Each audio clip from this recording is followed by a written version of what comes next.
மனவாழ்வு சார்ந்த வழக்குகளில் வாழ்க்கை துணையின் தொலைபேசி உரையாடலின் ரகசிய பதிவு சாட்சியாக ஏற்றுக்கொள்ளக்கூடியது என்று உச்சநீதிமன்றம் தீர்ப்பு கூறியுள்ளது.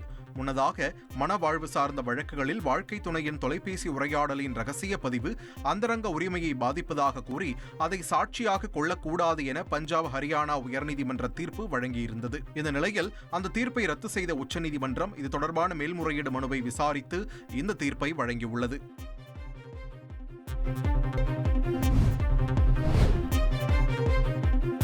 அசாம் மாநிலம் நல்பாரி மாவட்டத்தைச் சேர்ந்த மாணிக் அலி என்ற நபர் தனது மனைவியிடம் இருந்து விவாகரத்து பெற்றதை வினோதமாக பாலில் குளித்து கொண்டாடியுள்ளார். தனது மனைவி அவரது காதலனுடன் பலமுறை வீட்டை விட்டு வெளியேறியதாகவும், இருப்பினும் தனது மனைவியை தன்னுடன் வைத்துக் கொள்ள பலமுறை முயற்சித்ததாகவும் தெரிவித்துள்ள அவர், சட்டப்பூர்வமாக தாம் விவாகரத்து பெற்றதை கொண்டாடும் விதமாக இன்று முதல் நான் விடுதலையாகிவிட்டேன் என மகிழ்ச்சி பொங்க தெரிவித்துள்ளார். ட்ரெண்ட ஃப்ரெண்ட் ஆக்கிக்கோங்க. தந்தி டிவியின் சப்ஸ்கிரைபர்ஸ் அண்ட் ஃபாலோவர்ஸ் குடும்பத்தில் நீங்களும் இணையுங்க.